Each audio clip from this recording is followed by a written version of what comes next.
A 12-year-old girl is dying. Her breathing is breaking apart. Her skin burns with fever.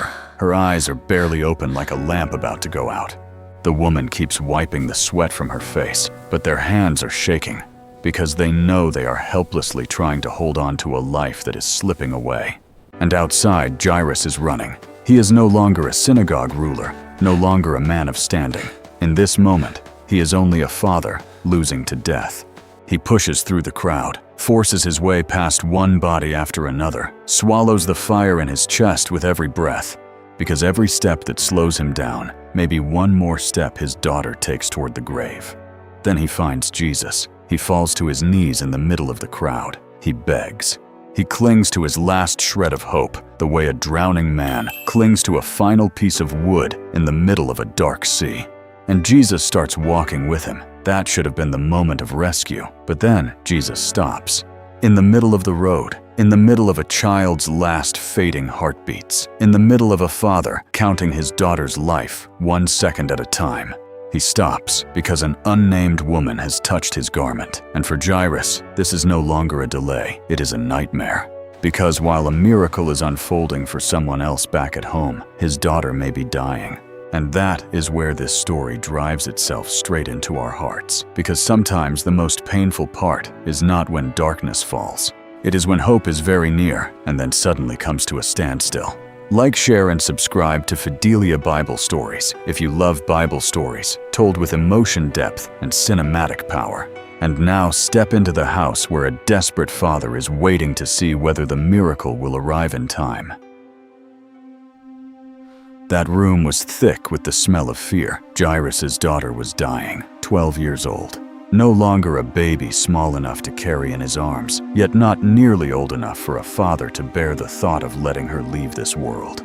It was the age when laughter was still clear and bright, the age when feet have not yet wandered far from home. The age when a daughter's hand still instinctively reaches for her parent's hand, as if the world is still a safe place. But that room was no longer safe tonight.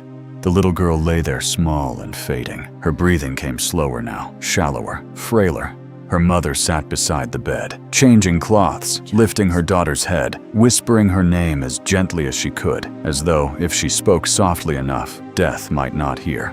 The local physicians had already come. They had checked her pulse, listened to her chest, tried this remedy and that one, spoken to each other in low, heavy voices. Then, one by one, they left the room, wearing the very look every family fears on a doctor's face, the look of someone who has nothing left to promise. Out in the courtyard came hurried footsteps, then sudden stillness, whispers. Someone begins to cry, then quickly chokes it back down. Inside that house, everyone understood that the clock was running. There was no bell marking the hour, but death was counting time by the little girl's own chest. And in that moment, Jairus was forced to face the most horrifying truth of all. He could not save his daughter. He was a ruler of the synagogue, a man with standing respect and influence in the community's religious life. People knew him, greeted him, made room for him, listened to him. But no word of respect could pull breath back into a child. No seat of honor could stop the fever consuming his little girl. No tradition, no ritual, no solemn dignity of religion could force death to stop at the door of his house. Perhaps Jairus stood beside her bed a long time in silence. Looking at her face, she grew pale. Looking at her lips going dry, and looking at his wife, who no longer had the strength even to cry out. And then one name was left in his mind, Jesus, a controversial name. A name that made religious elites tighten their jaws. A name people spoke with both hope and suspicion. A wandering teacher. A man who had not come from their ranks. A man who healed the sick, cast out demons, taught with a strange authority, and was unsettling the whole region. For many people in the synagogue, going to Jesus was a dangerous move. For a father about to lose his daughter, it was the only thing left. So Jairus ran. He did not preserve his dignity. He did not keep the calm face of a man with a title. He did not send someone else in his place.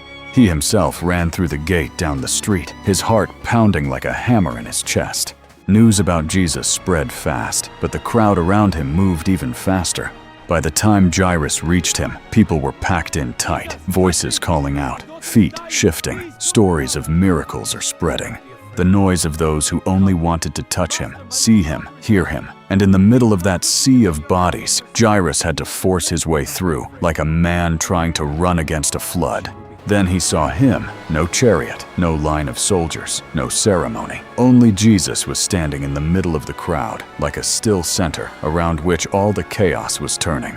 And Jairus did the unthinkable. He fell at his feet. A ruler of the synagogue, a respected man, a man from the very class that should have kept its distance from Jesus, now stretched out at his feet in public, as though all his status had melted into one desperate plea. My little daughter is at the point of death. Come and lay your hands on her, so that she may be made well and live. And Jesus went with him. That should have been the moment when the story began to open into hope. The only one who could still save his daughter had agreed. They only had to keep moving, only had to reach the house, only had to outrun death by a few minutes. But here is where the story's clock begins to tighten. Because the crowd does not clear a path the way an escort would for a king. They press in, they crush together. Every step is slower than Jairus can bear. Every second passing may be one more heartbeat lost in that room. Every delay in the crowd tightens his insides like a rope being pulled.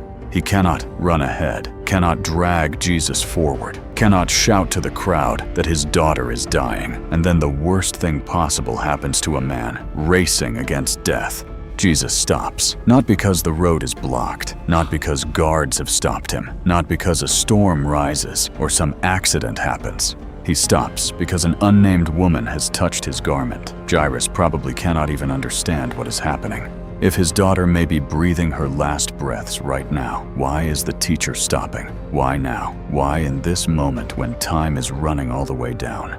That woman had been bleeding for 12 years. 12 years! The number lands like a cold blade. Exactly the age of Jairus' daughter. One girl has lived for 12 years and now stands on the edge of death, while another woman has suffered for 12 years, like an exile, and now stands on the edge of hope. Two destinies meet on the road, and a desperate father is forced to watch someone else's miracle unfold, while feeling as if time has been stolen from him.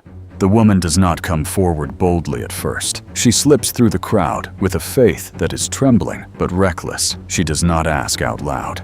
She does not call Jesus by name. She does not dare face him directly. She tells herself that if she only touches his garment, she will be healed.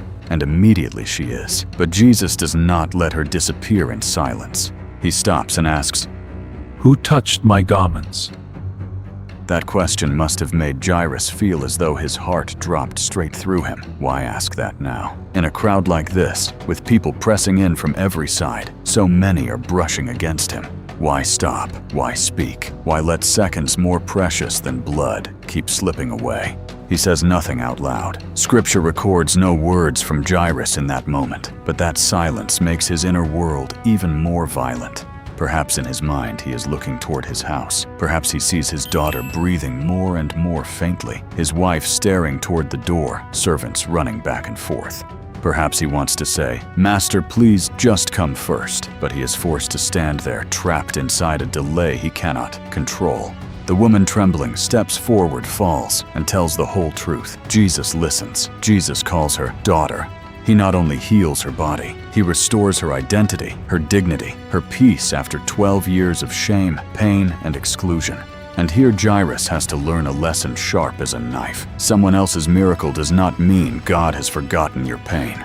But in the worst moment of desperation, the truth still does not make the waiting feel any less cruel. Now on one side stands Jesus speaking with the woman he has just healed. And on the other side is Jairus' house. The mother is still beside the bed. The clothes are soaked with sweat. The little girl's fingers are colder now. The spaces between her breaths are growing longer. A servant stands outside the room, then runs into the courtyard. Someone starts whispering, "Get ready." Perhaps the sound of funeral flutes has already begun somewhere down the lane. In that land, death draws people quickly. Mourners, flute players, and the whole atmosphere of mourning often gather almost immediately, as though the world is always ready for someone to leave it. The mother may have looked up toward the doorway again and again, and each time no one, no husband, no teacher, no footsteps of hope. Then the worst happens.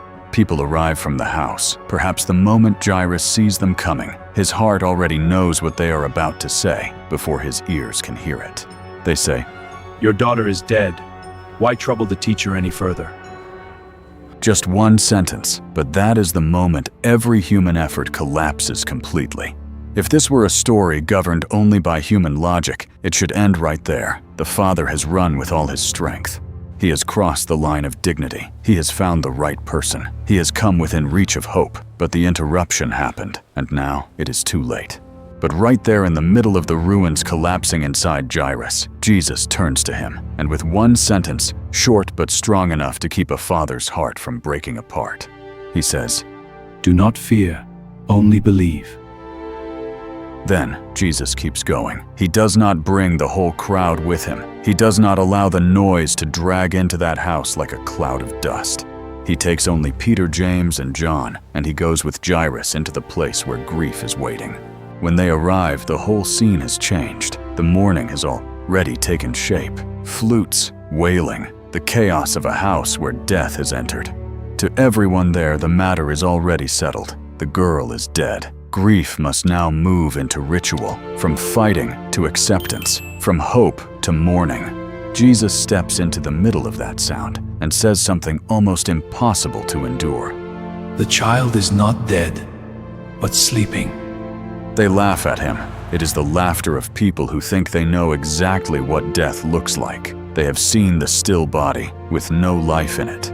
To them, hope is no longer faith at this point. It is a delusion, but Jesus does not argue. He puts them all outside, and now the whole rhythm of the story changes. All the noise is shut out. The door closes. Inside the room, there is only Jesus, the child's parents, and the 3 disciples. Silence settles down. And sometimes the greatest miracle does not come in the middle of noise. It comes when every human escape route has been shut. The girl lies there. No more fever. No more broken breathing, nothing. And Jesus walks over. He takes her cold hand. He is not afraid of defilement, not afraid of death, not afraid of the thing that has just filled the whole house with mourning. He touches the place where all human possibility has already been nailed shut. Then he says, "Talitha cum." No shouting, no ritual, no display, just one sentence. But it is a sentence that walks straight through the door of death, as though it were only a thin curtain. And the girl opens her eyes. Pause there. The little hand that had been turning cold now fills again with life. Her chest begins to rise. Her eyes open.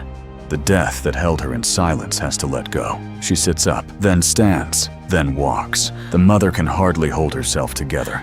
Jairus, the man who fell in the street like one utterly desperate, now stands in that room with not one place left in his soul, untouched by astonishment. Scripture says they were immediately overcome with amazement. Of course they were, because they had not merely seen a sick girl healed, they had seen a dead girl raised. And then Jesus does something strangely beautiful in the middle of that supernatural moment. He tells them to give her something to eat. How beautiful that is. After touching the final border between life and death, he still notices something very ordinary. The little girl who has just come back to life needs food. The miracles of Jesus are not only explosive, they are tender. He not only overturns death, he also cares for the hunger of a small body that has just stepped back from the abyss. And that is where this story reaches straight into us, because this is not only Jairus' story, it is the story of anyone who has ever run to Jesus in desperation when he seemed like the only hope left. It is the story of those who have felt that Jesus was moving more slowly than their pain. Those who have had to stand and watch someone else get touched while they themselves are still waiting. Those who have heard a cold voice say, "It is too late." But this story reminds us of something gentle and powerful. The delay of Jesus does not mean he has forgotten you. He may stop in the middle of the road and still be on his way to your house. And even deeper than that, this story is about Jesus Christ himself. Jairus could not save his daughter. The physicians could not save her. Time did not stop for that family's tears. Death did not step back before the position of a synagogue ruler. Only Jesus walked into that room and did what no one else could do. That is the picture of all humanity. We are like Jairus, running back and forth in front of death, in front of sin, in front of the helplessness of being human. We are like the mother at the bedside, wiping sweat from the face of what we love but cannot save. We are like the crowd, noisy but powerless.